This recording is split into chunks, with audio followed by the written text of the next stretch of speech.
नमस्कार, देख रहे हैं आप आपके साथ सृष्टि सिंह।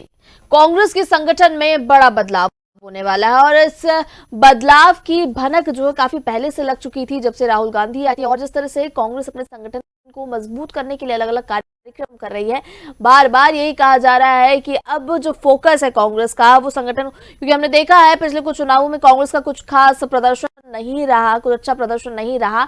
इसीलिए कांग्रेस अब बूथ लेवल पर अपने आप को मजबूत करने की अलग अलग कवायद कर रही है। और इसी क्रम में आपको बता दें, अब जिला अध्यक्ष के नियुक्त होने की कवायद भी तेज हो गई है। अब जल्दी जिला अध्यक्षों के नाम आ सकते हैं। इसके लिए पर्यवेक्षक भी नियुक्त किए गए थे, जिनकी रिपोर्ट अब दिल्ली तक भेज चुकी है। पर्यवेक्षकों ने रिपोर्ट भेजी है दिल्ली में। और जिस तरह से अगर हम बात करें, ये रिपोर्ट गई है दिल्ली और उसके बाद जो है फाइनल अंतिम निर्णय लिया जाएगा कि आखिर ये जिला अध्यक्ष की जो महत्वपूर्ण जिम्मेदारी है वो किसको दी जाएगी। और इन्हीं जिला अध्यक्षों के नेतृत्व में आने वाले चुनाव है वो भी लड़े जाएंगे, ये भी खास बात है। तो नए फेरबदल की तैयारी तो है ही, लेकिन एक और यहाँ पर बड़ा फैक्टर जो सामने आया है कि जो भी जिला अध्यक्ष बनेंगे वो आगे चुनाव नहीं लड़ सकेंगे, ये भी गाइडलाइन जारी कर दी गई है। तो कांग्रेस अपने संगठन को मजबूत करने के लिए अलग अलग कवायद कर ही रही है। और इसके लिए अब जिला अध्यक्षों को लेकर जो तमाम तरह के कयास लगाए जा रहे हैं कि जल्दी जिला अध्यक्षों के नाम आ सकते हैं।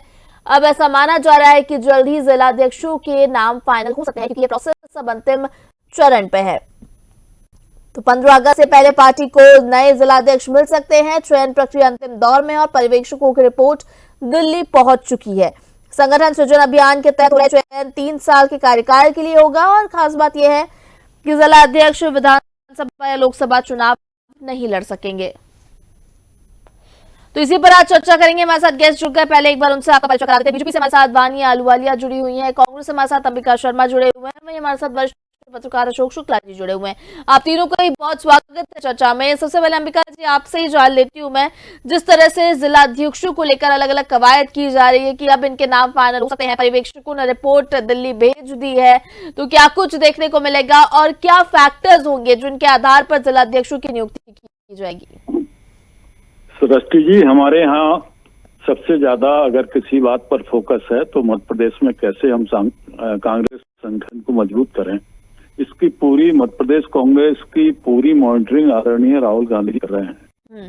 और संगठन सृजन अभियान के अंतर्गत वो कवायद भी शुरू कर ली गई है और जीवन संपर्क किया गया है कि सुदूर गांव में बैठे हुए एक आम कार्यकर्ता से, कांग्रेस के कार्यकर्ता से हमारे वरिष्ठ नेता और क्षेत्रीय नेता, जिला स्तर के नेता सब ग्राम स्तर तक पहुंचे हैं। पूरा विश्वास में लिया है कांग्रेस कार्यकर्ताओं को। और इस संगठन सृजन अभियान के अंतर्गत और जो नए अध्यक्ष हैं इनकी नियुक्ति के लिए जो भी हमने कवायद शुरू की है, तो आपने देखा होगा कि हमारे प्रदेश स्तर के पर्यवेक्षक नियुक्त किए गए और AICC की तरफ से एक ऑब्जर्वर नियुक्त किया गया और उन सब लोगों ने एक राय शुमारी की है। स्वतंत्रता पूर्वक इसका चुनाव होगा और जो आम राय का व्यक्ति होगा, जो सक्षम होगा, पार्टी को मजबूत करने की दिशा में पूरी तरह से प्रतिबद्ध होगा, जो आइडियोलॉजी से बिल्कुल लेस होगा, जिसके रोम रोम में कांग्रेस की विचारधारा होगी, जो कांग्रेस को मान जैसा मानेगा, उस व्यक्ति का चयन किया जाएगा। और आप देखिएगा कि बहुत अच्छे अच्छे चेहरे हमारे कांग्रेस कमेटी के अध्यक्ष के रूप में आपको दिखाई देंगे। और एक ऐसा हमारा प्रदेश में पूरा सेटअप जमेगा, पूरी टीम बनेगी प्रदेश में हमारे कांग्रेस अध्यक्षों की, कि जो भी गड़बड़ियां भारतीय जनता पार्टी कर रही है, जो भी नाकामियां कर रही है, जिससे आम जनता परेशान है, नाराज है, जो वादे करके ये लोग आए थे सत्ता में और उसको वादा खिलाफी जिस स्तर पर कर रहे हैं और जिस पर सरकार उतर आई है, वो सबको बेनकाब करने का काम ये लोग करेंगे। जन जागरण का काम करेंगे, दूर से लेके और भोपाल स्तर तक, राजधानी तक कांग्रेस मजबूत होगी। और निश्चित रूप से हम लोग कृत संकल्पित हैं कि जो प्रदेश का इन्होंने सत्यानाश कर दिया है सरकार ने, इसकी रवानगी 2028 में हम लोग कर सकें, सुनिश्चित कर सकें, इस प्रकार का हमारा प्रयास होगा। और एक अच्छे नए प्रदेश का सृजन करने के लिए हम लोग वचनबद्ध हैं। ठीक है, आप जिस तरह से आने वाले चुनावों में काफी आश्वस्त नजर आ रहे हैं कि आने वाले चुनावों में काफी अच्छा प्रदर्शन करेगी कांग्रेस, उसी से जुड़ा हुआ एक सवाल मेरा आपसे है अंबिका जी, एक और, कि अगर हम पुराने चुनाव चुनावों की बात करें, पिछले विधानसभा चुनावों की बात करें, तो कांग्रेस पार्टी के ही कुछ नेताओं की वजह से कहीं ना कहीं दूसरी पार्टी की, अगर हम बात करें भारतीय जनता पार्टी की बात करें, उनको कहीं ना कहीं फायदा हुआ है कांग्रेस पार्टी के अपने ही लोगों की वजह से। तो क्या, और अभी हम जिस तरह से जो हमें जानकारी मिल रही है कि पर्यवेक्षकों की रिपोर्ट जो है दिल्ली पहुंच चुकी है, तो क्या इस तरह के नेताओं को चिन्हित कर लिया गया है? देखिए, कांग्रेस के जो आस्तीन के सांप थे वो सब कांग्रेस से बाहर हो गए हैं, और जो भी छोटी मोटी और जो मछलियां बची हैं उन पर हमारी निगाह है पूरी।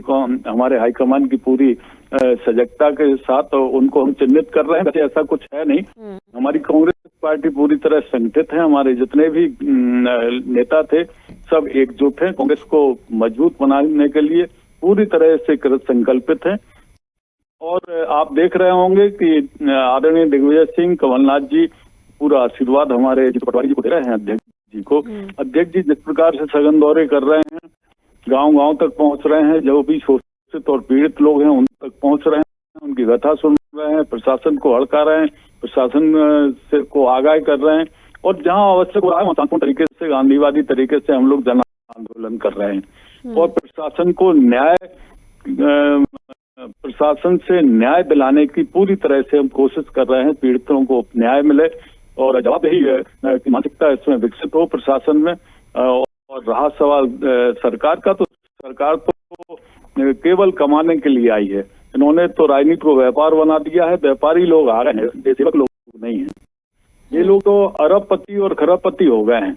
इनकी निगाहें तो बिल्कुल खनिज पर हैं और भूमि पर हैं, शराब पर हैं, और उसके माध्यम से लोग इतने घर भर रहे हैं कि इनकी पुश्तें भी इस पैसे को खर्च नहीं कर पाएंगे। लेकिन जब सत्ता में आएंगे तो पैसा तो जो इन्होंने कमाया है नहीं, उसको हम निकालेंगे हर प्रकार से। जो नंबर 2 की इन्होंने कमाई की है वो पैसा, जनता का पैसा, ये लोग खा नहीं पाएंगे, पचा नहीं पाएंगे।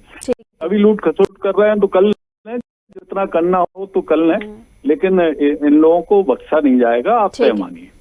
ठीक है, वानी जी, आपसे जवाब दूंगी। मैं आपने अम्बिका जी को सुना, उन्होंने जो मेरा सवाल था उनसे कि क्या क्या फैक्टर्स इंपॉर्टेंट है जिनको ध्यान में रखते हुए जिला अध्यक्षों की नियुक्ति होगी, तमाम फैक्टर्स उन्होंने गिनाए हैं, क्या लगता है?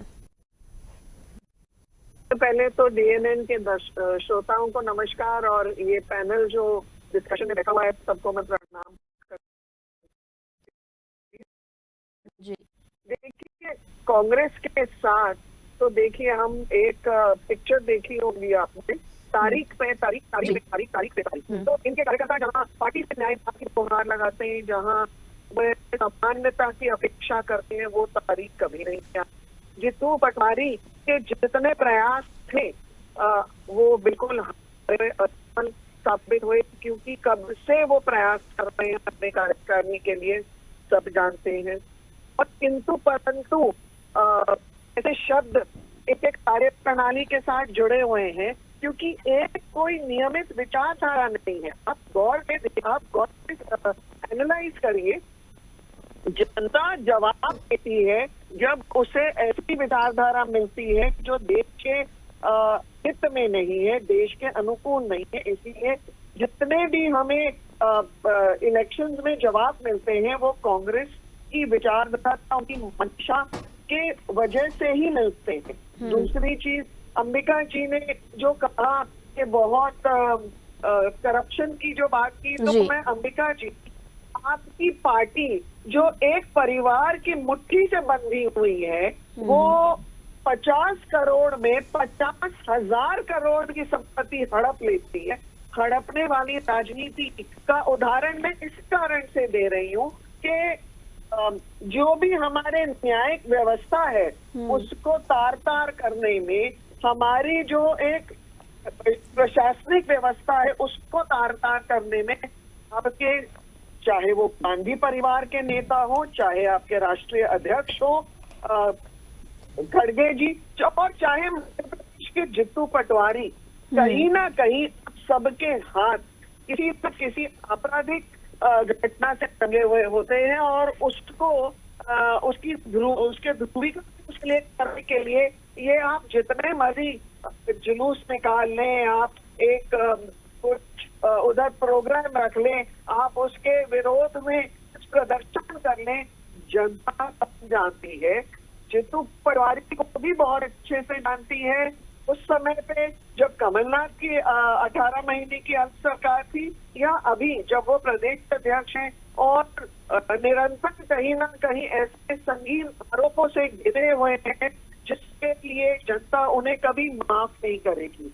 आप 2028 के ख्वाब देखिए, दिन में ख्वाब देखना, तारे गिनना कोई देखिए संस्कारित बात तो है नहीं।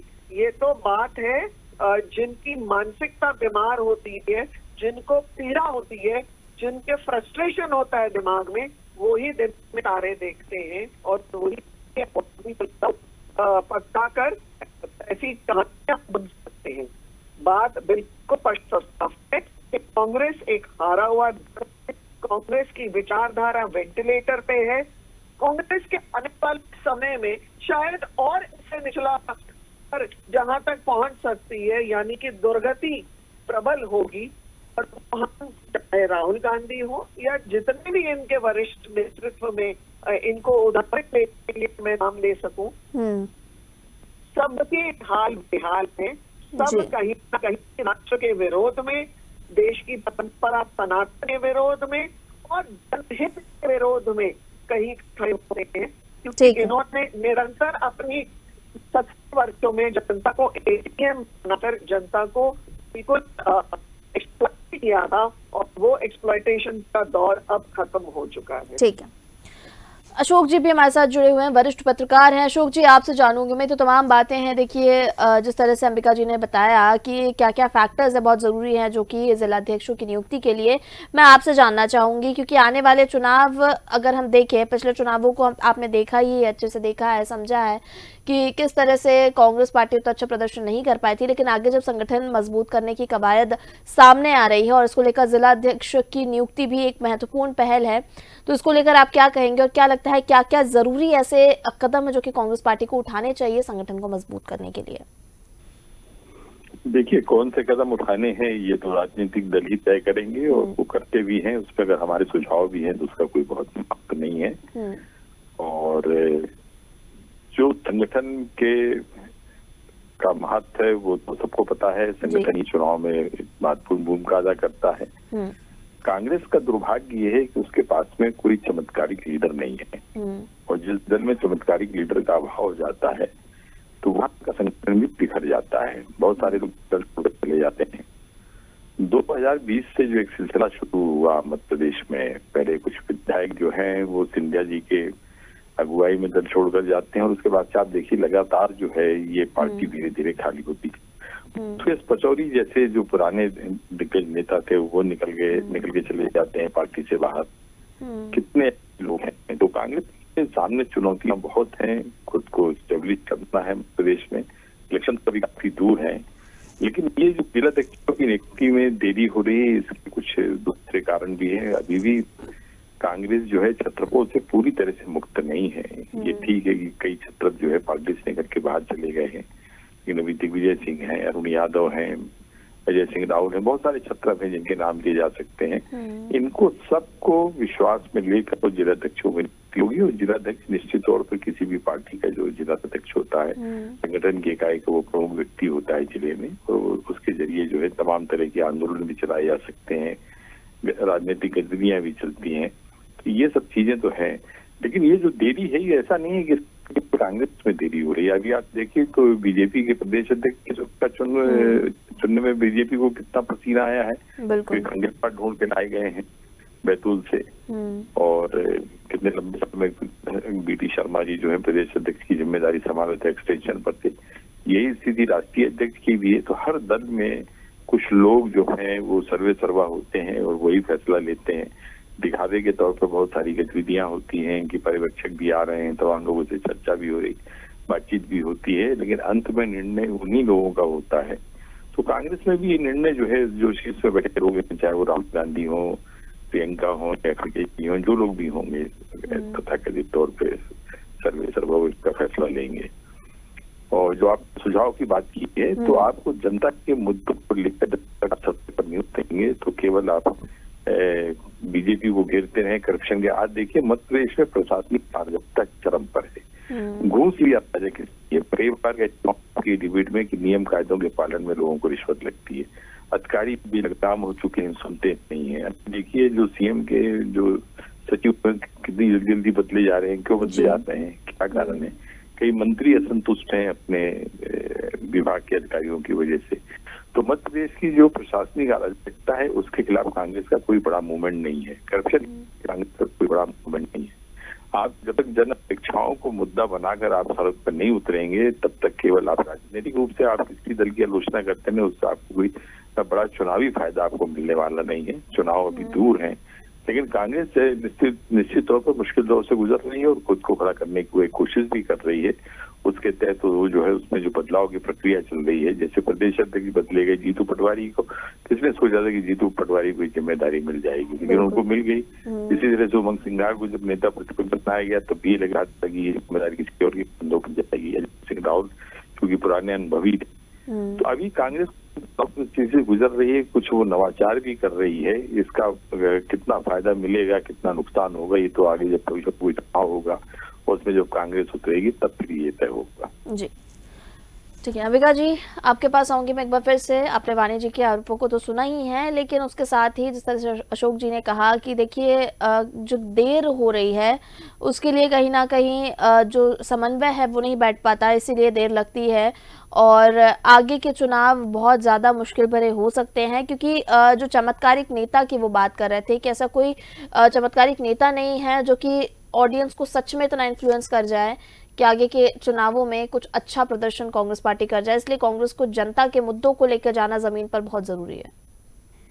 देखिए सृष्टि जी, हमारी जो भी अध्यक्षों के चुनने की जो कवायद थी वो पूरी कर ली गई है। ऑब्जर्वर्स की रिपोर्ट एआईसीसी को पहुंचा दी गई है और अगस्त के सेकंड वीक तक हर हालत में हमारे अध्यक्षों के नाम तय कर लिए जाएंगे और उनकी घोषणा हो जाएगी उनकी। इसके बाद हम जनहित के मुद्दों को लेकर जनता के बीच में जाएंगे, संघर्ष करेंगे, सड़क से लेके और सदन तक संघर्ष करेंगे और इस सरकार को हम बेनकाब करेंगे। रहा सवाल अशोक जी के प्रश्नों का, तो निश्चित रूप से हमारी पार्टी में कोई नेताओं की कमी नहीं। हो सकता है कि भारतीय जनता पार्टी में फौज ज्यादा अधिक हो और इधर हमारे यहाँ थोड़ी सी उनकी तुलना में कम हो फौज, लेकिन ये फौज हमारी इसी प्रकार से है जैसे कौरवों के पास अक्षुणी सेना थी और पांडवों के पास एक कृष्ण था। तो हमारा कृष्ण रूपी जीतू पटवारी है जो इन तमाम कौरव की जो अक्षुणी सेना है, जो अनाचार और अत्याचार का प्रतीक है, उस पर ये विजयी प्राप्त कर लेंगे। और पचौरी जी चले गए वहां पर तो मुकेश नायक यहाँ पैदा हो गए। मुकेश नायक का भी एक व्यक्तित्व है, जीतू पटवारी जी का व्यक्तित्व है, उमंग सिंघार जी का भी एक व्यक्तित्व है, हमारे तमाम सारे लोग हैं, हमारे अरुण यादव जी हैं, अजय सिंह राहुल भैया हैं और हमारे दिग्विजय सिंह जी का और कमलनाथ जी का दीर्घ अनुभव है, संसदीय अनुभव है और राजनीति का अनुभव है। ये सब लोगों का जो भी अनुभव होगा और जो भी जिनका संघर्ष होगा, जिनकी सारी लोगों की शक्तियों को लेकर हम आगे बढ़ेंगे और इस आताताई अत्याचारी और भ्रष्टाचारी सरकार के खिलाफ संक्रांत करेंगे। आप तय मानिएगा कि ये भारतीय जनता पार्टी सरकार मुक्त मध्य प्रदेश होगा। 2028 में हम लोग कामयाब होंगे, हम अपनी सरकार बनाएंगे। इन लोगों की संख्या 50 से भी अधिक सदन में नहीं रहेगी। ठीक है वाणी जी का आखिरी कमेंट आपसे लूंगी मैं। देखिए आपको कौरव बताया है और खुद को पांडव बताया अंबिका जी ने और कहा है कि कहाँ ये कौरवों की सेना इन पांडवों के आगे टिक पाएगी। देखिए मैंने आपसे पहले ही कहा कि सनातन विरोधी तो जहां उपयोग करना है वहां ये राम जी का भी कर लेते हैं, कौरव पांडवों का भी कर लेते हैं। बट सत्य तो ये है कि ख्याली पुलाव बुनते बुनते ये अंबिका जी भी भूल जाते हैं कि वर्तमान स्थिति में आपस में इन्होंने जितने बड़े नेताओं के नाम लिए, ये आपस में लड़ते हैं। कभी अगर एक मंच पे बैठा है तो दूसरा मंच पे जाने के लिए मना कर देता है। इनकी आपसी मतभेद इतने बड़े हैं, वो विचारधारा से भी बड़े हैं। और जो अहम चीज ये है कि इतने सारे पर्यवेक्षक, क्या राहुल गांधी को जीतू पटवारी पर विश्वास नहीं है? क्या हारे हुए पटवारी जिम्मेदार हैं मध्य प्रदेश में बंटाधार स्थिति लाने के लिए? और मुख्य बात, क्या वर्तमान की कांग्रेस की विचारधारा इतनी कमजोर हो चुकी है के देश के विरोध में ये अपने बयान देते हैं। इनके जितने भी नेता हैं घूम फिर कर एक परिवार के हाथ में, एक परिवार की मुट्ठी में बंद हैं और कोई भी नेतृत्व करने की क्षमता इनमें बची नहीं है। क्या ये बात सत्य नहीं है कि जितने भी लोग भारतीय कांग्रेस पार्टी के मेंबर्स हैं, हम हमारे भारतीय जनता पार्टी के मेंबर्स को कार्यकर्ता संबोधित करते हैं, परंतु कांग्रेस की एक विडंबना है, हर व्यक्ति नेता है, कार्यकर्ता बाद में है। तो वर्चस्व की जो लड़ाई है ये आपसी संघर्ष में दिखाई देती है।